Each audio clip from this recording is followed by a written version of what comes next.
2 दिन पहले remote electronic voting machine trend में थी। न्यूज़ में आया था कि इलेक्शन कमीशन ऑफ इंडिया कुछ नया प्लान कर रहा है, जिसके तहत वो रिमोट इलेक्ट्रॉनिक वोटिंग मशीन लाने वाला है। अब ये रिमोट इलेक्ट्रॉनिक वोटिंग मशीन होती क्या है और ये क्या काम करती है और ये कैसे उपयोग में लाई जाएगी, अगर आप जानना चाहते हैं तो इस वीडियो को अंत तक के देखिए।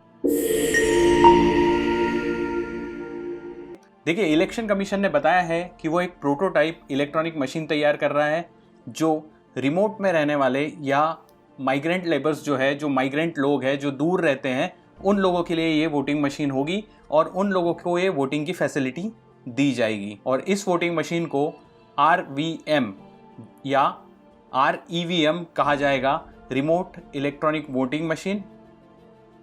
अब सबसे पहले जान लेते हैं कि इस इलेक्ट्रॉनिक वोटिंग मशीन की आखिर जरूरत पड़ी क्यों। भारत विश्व की सबसे बड़ी डेमोक्रेटिक कंट्री है और डेमोक्रेसी का सबसे बड़ा जो पर्व होता है वो होते हैं चुनाव। और चुनाव में मतदान करना, 100% मतदान करना एक हेल्दी डेमोक्रेसी की निशानी होती है। परंतु हमारे यहाँ हर बार जो वोटिंग परसेंटेज होता है वो कम रह जाता है। तो पुराने आंकड़ों की अगर मैं बात करूं तो उसमें लगभग बताया जाता है कि 30 करोड़ ऐसे लोग हैं, पुराने अभी तक के जो आंकड़े हैं उसमें यह पता लगता है कि 30 करोड़ ऐसे लोग हैं जो चुनाव में मतदान नहीं करते हैं।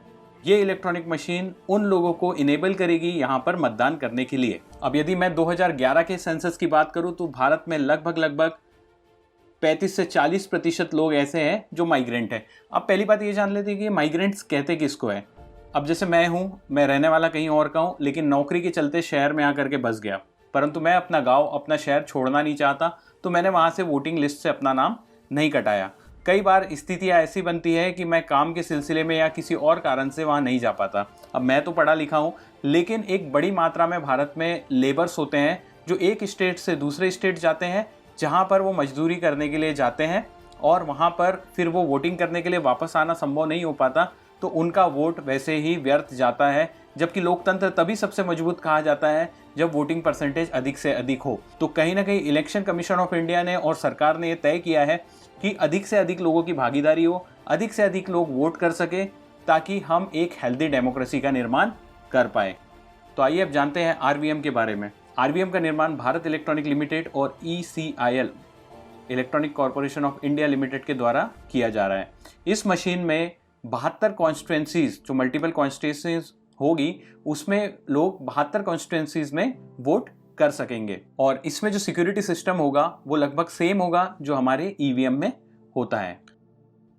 आइए अब जानते हैं इसके फीचर के बारे में। यह स्टैंड अलोन मशीन होगी जो कनेक्टिविटी से दूर होगी, मतलब किसी भी प्रकार की कनेक्टिविटी इस मशीन के साथ नहीं होगी। और इसमें वो सारे फीचर होंगे जो हमारे एग्जिस्टिंग EVM में होते हैं, या मैं यूं कहूं कि RVM जो है वो EVM का ही मॉडिफाइड वर्जन है। तो अब प्रश्न आता है कि इसमें वोटिंग करने की प्रोसेस क्या होगी। आपको सबसे पहले प्री रजिस्टर करना होगा और इलेक्शन कमीशन ऑफ इंडिया को बताना होगा कि आप किस शहर में रहते हैं, आपकी वोटिंग कहाँ पर है। उसके बाद इलेक्शन कमीशन जाकर के उसको वेरीफाई करेगा और वेरीफाई करने के बाद आपके शहर में जहाँ पे आप माइग्रेंट हो गए हो वहाँ पर आपकी वोटिंग करने की व्यवस्था करेगा और आपको ये RVM में आप अपने कॉन्स्टिट्यूएंसी में वोट डाल सकेंगे। हालांकि इस RVM में बहुत सारी खामियां हैं, बहुत सारे प्रश्न हैं। मैं आगे इस वीडियो में आपसे डिस्कस करूंगा कि वो प्रश्न क्या है।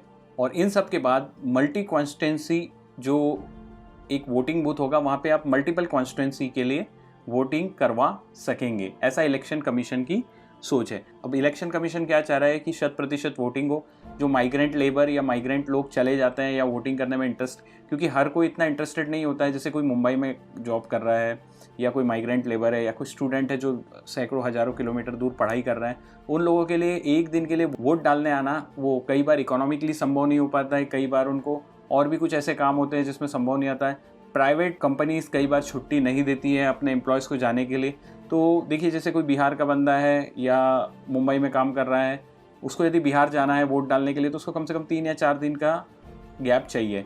पर होता ये है कि सिर्फ 2 या 3 दिन के लिए वो जाए और 2 या 3 दिन फिर ट्रैवल करके वापस आए, तो ये प्रैक्टिकली पॉसिबल नहीं है, क्योंकि कंपनियां उतनी छुट्टी नहीं देती हैं। हम सब प्राइवेट में काम करते हैं, हमको पता है कि प्राइवेट कंपनियों का कल्चर कैसा होता है और वहाँ छुट्टी के लिए कितनी मारामारी होती है। अब ये सब तो हो गया इनके जो इलेक्शन कमीशन सोच रही है। अब मैं क्या सोच रहा हूँ और आप लोगों को भी क्या सोचना चाहिए वो भी बता देता हूँ। सबसे पहली बात ये है कि हमारे यहाँ जो चुनाव है वो चरण में होते हैं। जैसे ये लोकसभा चुनाव 7 चरणों में हो रहा है, कभी 7 चरणों में होते हैं, कभी 9 चरणों में होते हैं। तो सबसे पहला प्रश्न मेरा यही है कि जैसे कोई कॉन्स्टिट्यूंसी है, मेरी कॉन्स्टिट्यूंसी मान के चलिए दिल्ली है, और दिल्ली में वोटिंग आनी है पहले फेज़ में 3 तारीख को, लेकिन मैं जहाँ पर रहता हूँ वहाँ पे वोटिंग है दूसरे फेज़ में। तो उस कंडीशन में इलेक्शन कमीशन क्या करेगा? उसके बाद स्टेट के इलेक्शन में इलेक्शन कमीशन क्या करेगा? क्योंकि स्टेट के इलेक्शन तो साथ में आते नहीं हैं। वो बात अलग है कि अभी काफ़ी दिन से ये चर्चा चल रही है कि भाई वन नेशन वन इलेक्शन किया जाएगा। तो अगर वन नेशन वन इलेक्शन करते हैं तब तो बात समझ में आती है, लेकिन अगर वन नेशन वन इलेक्शन नहीं हो रहा है तो फिर स्टेट के इलेक्शन की तारीखें अलग अलग होती है। तो उस कंडीशन में इन माइग्रेंट वोटर्स का क्या करेंगे? ट्रस्ट इशू वहाँ पे हमेशा रहेगा, क्योंकि आप यहाँ वोटिंग कर रहे हैं तो आपका वेरिफिकेशन प्रॉपरली हुआ नहीं हुआ। देखिए, वैसे ही इलेक्शन कमीशन ऑफ इंडिया के पास जो एम्प्लॉयज़ हैं उन लोगों पे चुनाव के टाइम पे बहुत ज़्यादा बर्डन होता है, और ये एक नया फ्रंट खोलना, क्योंकि वेरिफिकेशन बहुत डिफिकल्ट होगा। अगर मैं नागपुर के अंदर बैठ करके यहाँ अपने आप को वेरीफाई करा रहा हूँ छिंदवाड़ा के लिए, तो आप देखिए कि वहाँ पर जाकर के इलेक्शन कमीशन को मेरे को वेरीफाई करना पड़ेगा। नहीं कर पाते हैं तो ये पूरी जो आपकी एक्सरसाइज होगी यहाँ से वहाँ करना, रजिस्ट्रेशन कराना, इसके लिए जो मैन पावर लगेंगे या जो आपका टाइमिंग जाएगा, आपके अधिकारियों का समय जाएगा, वो टोटली व्यर्थ होगा। तो ये आरवीएम जो है, आपको क्या लगता है कि आरवीएम सक्सेस हो पाएगी या नहीं हो पाएगी? बेसिकली ये जो सरकार सोच रही है या इलेक्शन कमीशन ऑफ इंडिया सोच रहा है, वो माइग्रेंट लेबर्स के बारे में सोच रहा है। अब मुझे तो नहीं लगता कि ये प्रैक्टिकली पॉसिबल होगी। खैर देखते हैं, इसका कुछ modified version election commission of India अगर आगे लेकर के आएगा, और आना भी चाहिए। आप क्या सोचते हैं इसके बारे में? कमेंट करके जरूर बताइए। लाइक करिए, सब्सक्राइब करिए, फॉलो करिए। तब तक के लिए नमस्कार।